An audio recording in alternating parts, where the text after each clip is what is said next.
रात की खामोशी में छुपा एक राज जो हर सुबह खेतों से कुछ छीन ले जाता था। 3 मौके, 3 रास्ते और मंजिल सिर्फ एक, सच्चाई। बस यहीं से शुरू होती है ये कहानी, जहां किस्मत नहीं, व्यवहार तय करता है जीत। नमस्कार दोस्तों, तो आइए बिना देर किए शुरू करते हैं आज की कहानी। एक गांव में एक धनी किसान रहता था। किसान के पास बैलों की जोड़ी और कई खिड़कियों वाले मकान के साथ साथ भुट्टो का एक खेत भी था। खेती बाड़ी के दिनों में वह बड़े गर्व से अपने खेतों की ओर निहारता और तपती दोपहरी में पके हुए भुट्टो को देखकर बहुत प्रसन्न होता था। एक साल ऐसा भी आया जब किसान ने देखा कि उसकी अनुपस्थिति में कोई चोर उसके खेतों में आता और रातों रात कुछ भुट्टे चुरा कर ले जाता। किसान के 3 लड़के थे। बड़े दोनों लड़के बड़े घमंडी थे, लेकिन छोटा लड़का सीधा साधा और दयालु था। एक दिन किसान ने अपने तीनों लड़कों को बुलाकर कहा, तुम तीनों में से जो भी चोर को पकड़ कर लाएगा उसे ही मैं अपना उत्तराधिकारी बनाऊंगा। सबसे पहले बड़े लड़के ने अपनी किस्मत आजमानी चाहिए। रात के धुंधलके में वह अपनी खाट से उठा और कंधे पर बंदूक रख, सिर पर एक गोलाकार टोप पहन खेतों की तरफ चल पड़ा। रास्ते भर वह उनींदी आंखों से उबासियां लेता, ठोकरे खाता चलता रहा। एक कुएं के पास पहुंचकर उसे थोड़ा आराम करने की सूझी। उसने अपनी आंखें टोप से ढक ली और खर्राटे भरने लगा। कुछ ही क्षणों बाद एक मेंढक के टर्राने की आवाज से उसकी नींद टूट गई। उसने अपनी आंखें खोली और आश्चर्य से इधर उधर देखने लगा तो पाया कि एक मेंढक उसके करीब आकर बैठ गया है। मेंढक टर्राया, ले चल मुझे खेतों की ओर, जहां भुट्टो का है सुनहरा शोर। मैं टर्टर कर राह बताऊं, चोर को पकड़ने में साथ निभाऊं। लेकिन बड़ा लड़का टपट कर बोला, जा तू इतना सा मेंढक मेरी क्या मदद करेगा। इतना कहकर उसने मेंढक को उठाकर कुएं में फेंक दिया। फिर वह अपने खेतों की तरफ बढ़ गया। उसने भरसक कोशिश की कि बाकी रात वह खुली आंखों से काट ले, लेकिन उसे पता नहीं चला कि कब उसकी आंखें बंद हो गई और उसे नींद आ गई। सुबह जब सूरज उगा तो उसने देखा कि कुछ भुट्टे चोरी हो चुके थे। अब मंझले लड़के को अपना भाग्य आजमाने का अवसर मिला। वह भी कंधे पर बंदूक रख खेतों की ओर चल पड़ा। रास्ते में उसे प्यास लगी। पानी का बर्तन कुएं में डालकर उसने पानी निकाला तो साथ में वह मेंढक भी निकल आया। बाहर आकर मेंढक ने मंझले लड़के के सामने अपनी टर्टर का संगीत छेड़ दिया।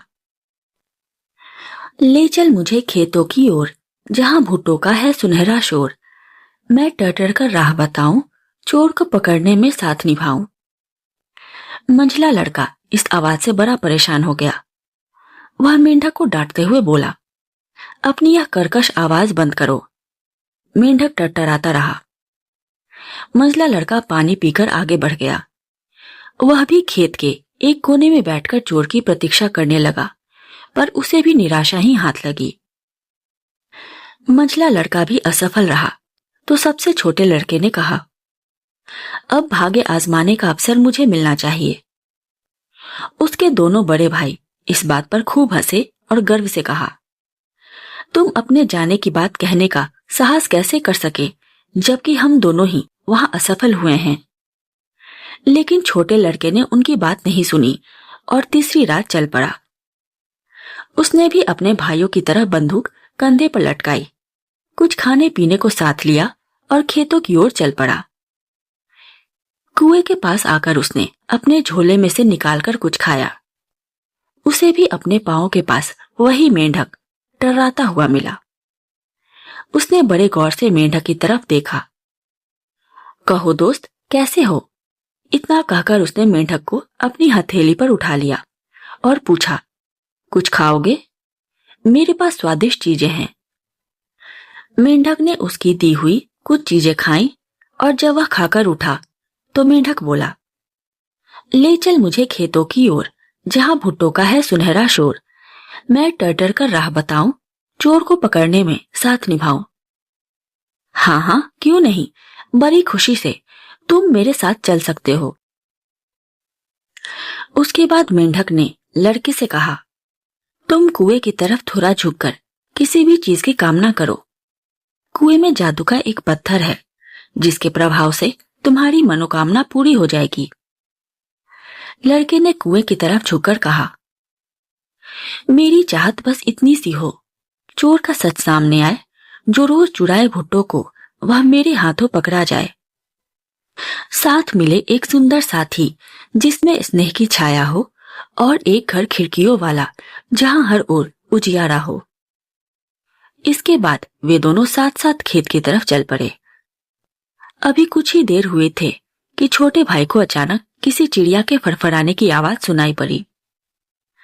एक बहुत बड़ी चिड़िया आकाश से खेतों में उतर रही थी। चांदनी रात में चिड़िया के पंख सोने की तरह चमक रहे थे। छोटे भाई ने मन ही मन सोचा, तो यही है भुट्टा चोर। और निशाना बनाकर वह गोली दागने को ही था कि मेंढक जोर से डराया, नहीं नहीं, उसे गोली मत मारो, ऐसा करने से तुम अपनी प्रेमिका को खो बैठोगे। भुट्टे खा लेने के बाद वह चिड़िया उनके ऊपर से उड़ने लगी और बहुत ही लुभावने स्वर में वह गाने लगी, मैं चिड़िया नहीं सच कहती हूँ, जादू के कारण ऐसे रहती हूँ। पहले मैं एक प्यारी लड़की थी, अब पंखों वाली बन बैठी हूँ। जादूगर ने शाप दिया, रूप मेरा यूं बदल गया। भूख लगे तो क्या करूं, दिल भी थोड़ा मचल गया। इसलिए हर रात में आती हूँ, भुट्टे थोड़े खा जाती हूँ। जीने के लिए प्यारे दोस्त बस इतना ही कर पाती हूँ। अब मेंढक के गाने की बारी थी। अपना गला साफ करके मेंढक भी गाने लगा, टर टर टर मैं गाऊं आज, खुल जाए जादू का हर राज। पंख झड़े जैसे फूल गिरे, सच्चा रूप फिर से निखरे। शाप का जाल अब टूटेगा, सुंदर रूप फिर से लौटेगा। टर टर की जादू तान, बदल दे जीवन की पहचान। मेंढक के गाते ही लड़के ने देखा कि चिड़िया के पंख धीरे धीरे झड़ने लगे। कुछ ही क्षणों में वह चिड़िया एक खूबसूरत लड़की में बदल गई। यही है वह खूबसूरत लड़की जिसकी तुमने कामना की थी, मेंढक बोला। छोटे लड़के ने उस लड़की का हाथ अपने हाथों में ले लिया और तीनों घर की तरफ चल दिए। जब वे वहां पहुंचे तो उसने देखा कि उसके पिता के घर के पास में ही कई खिड़कियों वाला एक सुंदर और आलीशान महल खड़ा था। यही वह आलीशान मकान है जिसकी तुमने कामना की थी, मेंढक ने कहा। छोटे लड़के ने अपने पिता को जब यह रोमांचकारी कहानी सुनाई तो वह भी हैरान रह गया। छोटे भाई की सफलता देखकर दोनों बड़े भाइयों के मुंह से निकल गया, काश हमने भी मेंढक की बात को महत्व दिया होता। लेकिन उनका बाप बहुत खुश था कि सबसे छोटे लड़के ने आखिर भुट्टो के चोर का पता लगा ही लिया। अपने वचन के अनुसार उसने छोटे लड़के को अपना उत्तराधिकारी बना दिया। उस दिन के बाद वह लड़का, उसकी खूबसूरत बीवी और मित्र मेंढक उस आलीशान भवन में खुशी से दिन गुजारने लगे। कहानी यही नहीं थमती, दिल में एक सीख है बसती। छोटा हो या कोई अनजाना, हर दिल में छिपा होता खजाना। जो घमंड में सब ठुकराए, हाथ खाली ही वो रह जाए। जो प्रेम से हाथ बढ़ाता, सच्चा सुख वही है पाता। मेंढक भले ही छोटा था, पर दिल से वह सबसे बड़ा था। उसी ने किस्मत का द्वार खोला और जीवन में उजियारा घोला। कहानी की नैतिक शिक्षा, सच्ची सफलता ताकत से नहीं बल्कि अच्छे व्यवहार और समझदारी से मिलती है। जो दूसरों की मदद करता है वही अंत में सबसे आगे निकलता है। घमंड इंसान को असफल बनाता है, जबकि नम्रता उसे ऊंचाई तक ले जाती है। हर छोटी चीज या व्यक्ति में भी बड़ी शक्ति छिपी होती है। सही समय पर लिया गया सही निर्णय जीवन बदल सकता है। अगर आपको ये कहानी पसंद आई हो तो वीडियो को लाइक करें, शेयर करें और चैनल को सब्सक्राइब करना न भूलें। ऐसे ही और रोचक और सीख देने वाली कहानियों के लिए जुड़े रहें। धन्यवाद।